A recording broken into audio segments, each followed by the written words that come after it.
राधे राधे, जय श्री कृष्णा। आप सभी का बहुत बहुत स्वागत है। इस बार कृष्ण जी की छठी किस दिन मनाई जाएगी?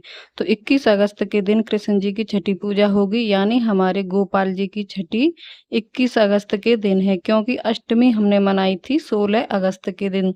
तो 21 अगस्त यानी त्रयोदशी के दिन जो है ना छठी पूजा की जाएगी। तो बस यहाँ पे मैं कर रही हूँ छठी पूजा की तैयारी। वैसे अभी छठी पूजा नहीं, मैं आप लोगों के लिए डेमो की तरह वीडियो बनाती हूँ। तो इस वीडियो में आपके साथ शेयर करने वाली हूँ कि मैं किस तरह लड्डू गोपाल की छठी पूजा करती हूँ। आपने अपने लड्डू गोपाल की छठी सेम वैसे ही मनानी है। जैसे जब आपके घर में कोई बच्चा जन्म लेता है और उसकी जब छठी मनाई जाती है तो क्या क्या किया जाता है, बिल्कुल वैसे ही आपको अपने लड्डू गोपाल जी की छठी मनानी है। लड्डू गोपाल को हम अपने घर का सदस्य मानते हैं, तो अपने सदस्य की पूजा सेम आपको अपने रीति रिवाजों के अनुसार करनी है। जब हमारे घर में बच्चा जन्म होता है तो उसके रिवाज सेम आप अपनी जो पीढ़ी दर पीढ़ी हमारे रिवाज चले आ रहे हैं उसी हिसाब से करते हैं ना। तो वैसे ही आपको लड्डू गोपाल की छठी मनानी है, तो छठी के दिन बनती है घर में कढ़ी चावल। हमारे लड्डू गोपाल को कढ़ी चावल बहुत पसंद है। अगर आपके यहाँ पूड़ी पुआ बनती है तो वह भी आप बना सकते हैं, लेकिन कढ़ी चावल जरूर बनाई जाती हैं, क्योंकि हमारे कृष्ण जी को कढ़ी चावल बहुत पसंद है। तो यहाँ पर मैंने कढ़ी बना ली है और बहुत ही टेस्टी कढ़ी बनी थी, मैं शब्दों में बयां नहीं कर पाऊंगी। सच में इतनी टेस्टी कढ़ी बनी थी कि बहुत ही मजा आ गया खाकर। बस यहाँ पे साथ ही में उसमें कढ़ी और चावल के साथ कुछ मीठा भी रख लूंगी। आप मीठा फल फ्रूट जो भी साथ में रख सकते हैं। नहीं तो अब तो छठी की पूजा शाम के समय ही होती है। जब हमारे घर में बच्चा जन्म लेता है तो उसकी जो छठी मनाई जाती है वह भी शाम के समय मनती है। अगर आपके यहाँ सुबह सुबह के समय मनाई जाती है तो आप सुबह के समय लड्डू गोपाल जी की छठी मना सकते हैं, लेकिन हमारे यहाँ शाम के समय मनाते हैं। इसीलिए मैं आपको शाम के समय की जो पूजा है ना वो करके यहाँ पर दिखा रही हूँ। तो यहाँ हमारे छोटे से लड्डू गोपाल जिनका जन्माष्टमी पर अभी अभी जन्म हुआ है, तो छठी वाले दिन जो है ना बच्चे की मालिश की जाती है। तो मैंने यहाँ देसी घी का यूज कर रही हूँ और अपने दोनों लड्डू गोपाल की बहुत ही अच्छी तरीके से स्किन पर घी लगाकर जो है मालिश कर रही हूँ। मैंने अपने बेटे बच्चों की भी जो है घी से भी मालिश की है। घी से मालिश करने से शरीर स्वस्थ रहता है। गाय का शुद्ध घी है, तो इससे जो है ना हल्के हल्के हाथों से जो है ठाकुर जी की अच्छी से मसाज करूंगी। और ठाकुर जी की पूजा सेम भाव की पूजा होती है। जैसा आप अपने बच्चे के लिए भाव रखते हैं, जैसे आप अपना परिवार के सदस्यों का ध्यान रखते हैं, सेम वैसे ही जो है ना आपको गोपाल जी की सेवा करनी है। तो छठी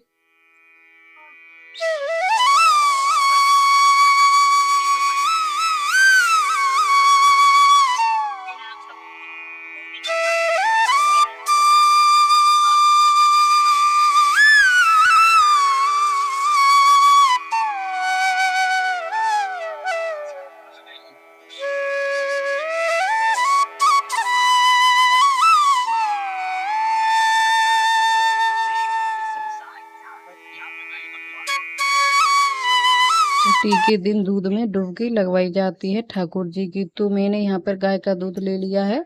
अगर आपने यहाँ गाय का दूध ना मिले तो आप यहाँ जो है दूध जो दूध मिलता है उसमें भी ठाकुर जी को आप डुबकी लगवा सकते हैं।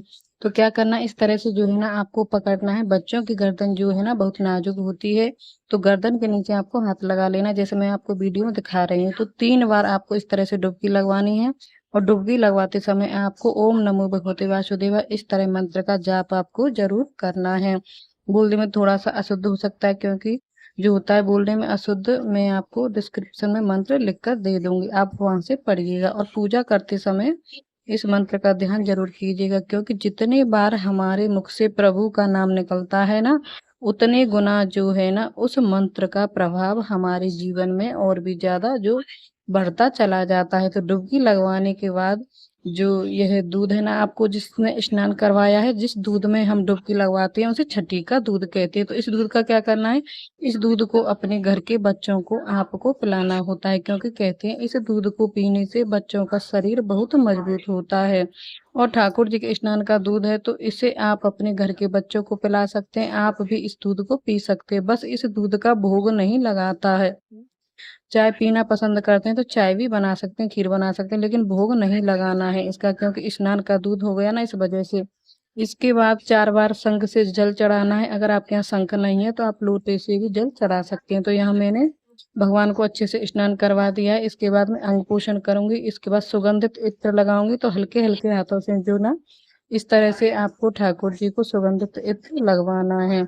और हाँ, पूजा करते समय जैसे कि मैंने आपको बताया, मंत्र का जाप आपको जरूर करना है। अगर कृष्ण जी की कोई तस्वीर अगर आपके पास है तो साथ के साथ आप उनकी भी पूजा इसी तस्वीर को रख कर भी कर सकते हैं। अगर आपके पास लड्डू गोपाल नहीं है तो दोनों तरह से भी रख सकते हैं, कोई दिक्कत नहीं है। इसके बाद हम ठाकुर जी को नई पोशाक पहनाएंगे। कृष्ण छठी के दिन जो है ना ठाकुर जी के लिए नई पोशाक लाई जाती है। वैसे तो एक रिवाज है कि मायके से जो ना पोशाक आती है, अगर आपके मायके वाले अगर कृष्ण जी के लिए पोशाक दे देते हैं तो बहुत अच्छी बात है, क्योंकि मायके से ही आती है। अगर ठाकुर जी जब हमारे घर में बच्चा जन्म होता है ना तो उसके मामा के यहाँ से कपड़े आते हैं। अगर आपके मायके वाले ठाकुर जी के लिए कपड़े दे दें तो अच्छी बात है, अगर ना दे तो आप खुद ही बाजार से लेकर आ सकते हैं, ठाकुर जी की नई पोशाक पहना सकते हैं। अब जो है ना मैं कर रही हूँ ठाकुर जी की तैयार। तो आज के दिन जो है ना ठाकुर जी को हमारे यहाँ इससे जो है नजरिया बोलते हैं, काले कलर के हाथों में पहनाते हैं। आपको यहाँ क्या बोलते हैं मुझे नहीं पता।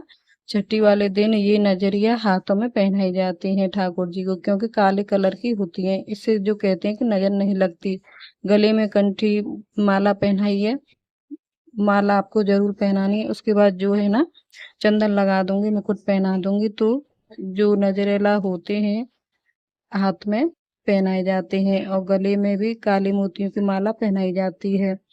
तो आप वो है जरूर पहनाएं, बाजार से ला सकते हैं। इस तरह से जो है ना ठाकुर जी को तैयार करना है। और बांसुरी उनको दे देनी है, क्योंकि उनको बांसुरी बहुत ही ज्यादा प्रिय होती है। अब जो है तस्वीर का पूजन करके दिखाऊंगी। तस्वीर पर जो है ना तिलक कर दें, तिली चढ़ा दें। ठाकुर जी को मोर पंख बहुत पसंद होती है, तो उनकी बांसुरी में मुकुट में आप मोर पंख जरूर लगा दें। तो यहाँ पे मैंने एक छोटा सा मोर पंख है ना उनकी पूजा में हमेशा रखती हूँ। ठाकुर जी के आसपास अगर मोर पंख रहता है ना तो इससे वो बहुत प्रसन्न होते हैं, तो मोर पंख जरूर रखें। इसके बाद आपको जो है तुलसी जरूर चढ़ानी है।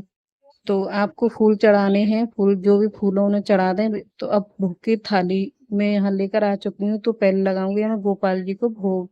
और भोग में जो है ना घर के सभी सदस्यों का सारा जो भोग हम खाते हैं वह बाद में खाते हैं। पहले अपने ठाकुर जी को भोग लगाना है, उसके बाद ही घर के सदस्यों को ये भोजन दिया जाता है।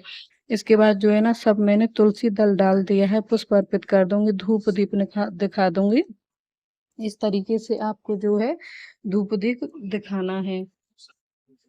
अब क्या करना है आपको, अब काजल पाला जाता है। आज के दिन छठी की पूजा में काजल पालना बहुत अच्छा रहता है। तो कैसे पालना है चलिए मैं आपको दिखाती हूँ। तो यहाँ एक कांसे का बर्तन लेना है, जो भी आपके घर में बड़ा छोटा कांसे का बर्तन है उस बर्तन में जो है ना काजल पारा जाता है। आपने अपने घर में भी देखा होगा, जब बच्चा आपके यहाँ जन्म लेता है तो उसको काजल लगता है छठी वाले दिन। तो वह काजल जो है ना कांसे के बर्तन में ही पारा जाता है, क्योंकि कहते हैं कांसा बहुत अच्छी धातु होती है, बहुत शुभ होती है। कांसे के बर्तन में अगर आप काजल पारते हैं तो आंखें भी बहुत अच्छी होती हैं। तो काजल बहुत अच्छा होता है। तो यहाँ पे जो मैंने ठाकुर जी के लिए देखिए कितना बढ़िया काजल पारा है, लेकिन इससे मेरा थोड़ा सा हाथ जल गया था। तो अगर आप पार रहे हैं तो थोड़ा ध्यान से लगाइएगा, कांसा बहुत जल्दी आग पकड़ता है, बहुत गर्म होता है।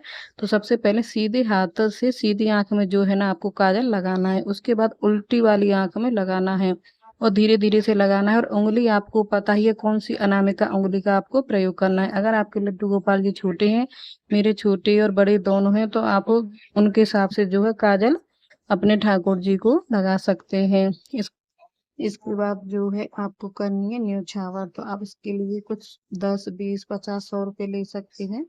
तो न्योछावर करने के बाद आपको उतारनी है अपने कान्हा जी की नजर। तो इसके लिए हम साबुत लाल मिर्च लेनी है, 3 या 5 ले सकते हैं। 7 बार उबार कर जो है आप इसे अग्नि में जला सकते हैं। आप छत पर कहीं भी ऊपर घर से बाहर इनको जला दें तो नजर उतार सकते हैं। फिर आपको जो है दीपक से आरती करनी है। धूप दीप से आरती करने के बाद आपको जो पूजा में कमी रह गई उसके लिए क्षमा प्रार्थना करनी है। तो इसके लिए आपको हाथ में थोड़ा सा पानी लेना है, और उसको लेकर जो है 3 बार या 5 बार ओम नमो भगवते वासुदेवाय मंत्र जपते हुए आपको जो है घुमाकर जमीन में छोड़ देना है। और पूरी पूजा करने के बाद आपको जो है एक काम जरूर से करना है, वो होता है कान्हा जी को झूला झुलाना। तो छठी पूजने के बाद जो है झूला जरूर झुलाया जाता है। तो यह काम आप जरूर करें, क्योंकि आज तक ही कृष्ण जी को झूला झुलाते, फिर झूला उठाकर जो है रख दिया जाता है। अगर आपके गोपाल जी छोटे हैं तो ऐसा नहीं है, आप रोज भी उन्हें झूला झुला सकती हैं। अगर आपको मेरी वीडियो अच्छी लगी हो तो चैनल को सब्सक्राइब कर लें, लाइक कर दें, वीडियो को शेयर कर दें और बेल आइकन को प्रेस कर दें, ताकि आने वाले की जो वीडियो की नोटिफिकेशन है आपको सबसे पहले मिल सके। तो चलिए आपसे मिलते हैं अगली वीडियो में।